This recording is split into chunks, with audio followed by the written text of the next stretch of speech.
26 finalizações e apenas 4 no gol. Esse foi o cenário de Vasco 0, Bahia 1.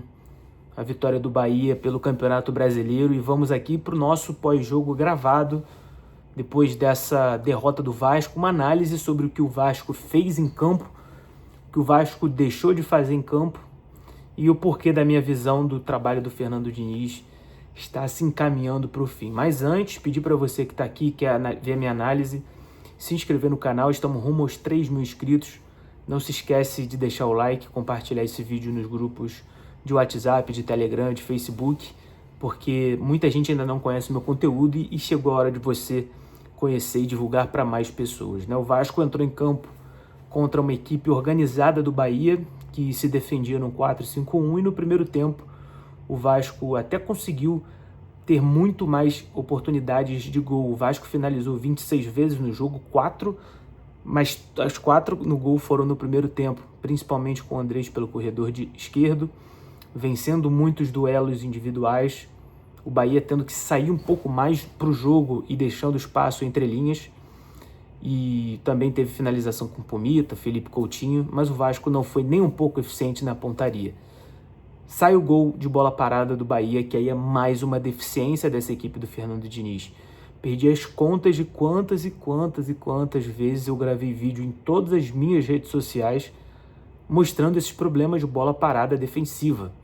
Cruzamento do lado direito do ataque do Bahia, o Vasco marcava em zona contra apenas 5 jogadores do Bahia na pequena área e 9 do Vasco, um erro de proporção absurdo, e ninguém viu o Luciano Juba chegar para finalizar, um dos melhores finalizadores do futebol brasileiro. O Bahia faz o gol e o cenário do jogo acaba sendo catastrófico para o Vasco, porque o Rogério Ceni, muito experiente como vem sendo como treinador, baixou as linhas, desceu as linhas e apenas explorou os contra-ataques.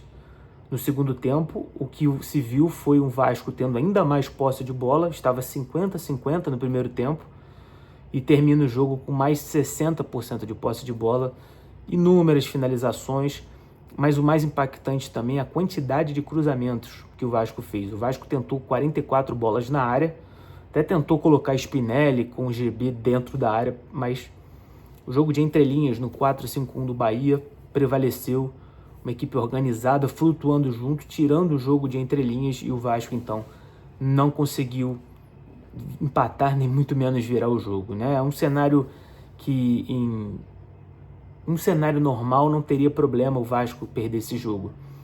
Mas agora, falando do trabalho do técnico Fernando Diniz, eu começo a achar que não há mais clima para ele continuar. E diz aqui uma pessoa que admira muito a filosofia dele, os pensamentos dele. Um técnico que gosta de progredir com a equipe, todo mundo agrupado, que privilegia o jogo apoiado, o jogo aposicional, a cooperação dentro de campo. Mas essas filosofias, embora ofensivamente até estejam sendo aplicadas, ainda não são bem definidas nesse Vasco. O Vasco tem alguns outros problemas. Bola parada defensiva. Quantos e quantos jogos o Vasco perdeu assim como foi contra o Bahia?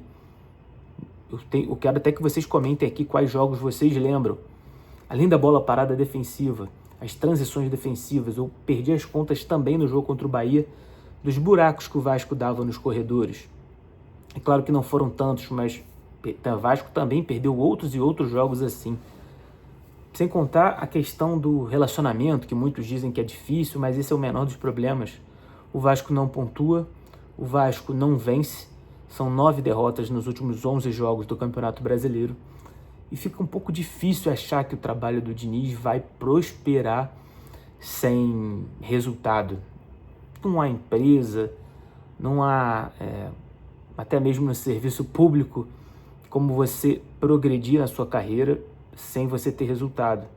E o Diniz vai falar na coletiva de imprensa que o Vasco não finalizou e não conseguiu converter em gols e foi por isso que perdeu. E eu concordo parcialmente. É claro que as finalizações não foram boas nesse jogo. O Vasco tentou 26 vezes e apenas 4. Bahia fechando muito o jogo entre linhas, bloqueando as finalizações, protegendo o funil. Mas e a bola parada defensiva? Bola parada define muitos campeonatos. Existem estudos que dizem que a bola parada define a 20% a 25% dos gols. E eu começo a achar que o Diniz não treina a bola parada ofensiva não tem jogada ensaiada e muito menos na bola parada defensiva. E aí tem outros problemas, a manutenção do Coutinho com o Nuno, a gente vai conversando e vai lembrando, né, os outros problemas. O time não consegue exercer tanta pressão assim no portador da bola. Para mim, por exemplo, era para o Philippe Coutinho ter saído antes, porque o Rojas só foi entrar aos 38 do segundo tempo. O Nuno se arrastando, o Brenner mal no jogo, mas que ainda está se adaptando. E aí, eis o problema. Vai demitir o Diniz? Vai trazer quem? E agora que o Diniz contratou todo esse elenco, escolheu as peças a dedo, o Admar fazendo um trabalho, para mim, extraordinário dentro do que o Vasco oferece para o profissional de futebol, e vai demitir o Diniz? Então, é um cenário complicado, porque a torcida se esgotou, está esgotada. Está cansada, está saturada, principalmente por ter perdido a Copa do Brasil no ano passado, mas o ano começa confuso. É o Vasco que apresenta os mesmos problemas de 2025. E quem não se lembra do final do ano do Campeonato Brasileiro, como o Vasco terminou, jogando muito mal, não tendo resultados, e esse ano melhorou até a produção ofensiva em alguns jogos que não converteu em gol, como foi contra a Chapecoense e contra o Bahia, empate e uma derrota. E agora vem uma sequência dura, que vem aí Santos, Palmeiras, Cruzeiro, clássico contra o Fluminense.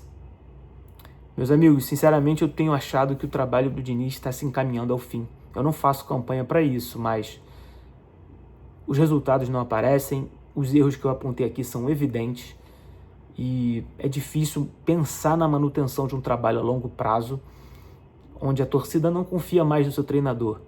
Talvez o Pedrinho e o Felipe hoje sejam as únicas pessoas que vejam que esse time está produzindo para crescer. Eu não sei se os resultados vão fazer com que os jogadores tenham confiança para isso.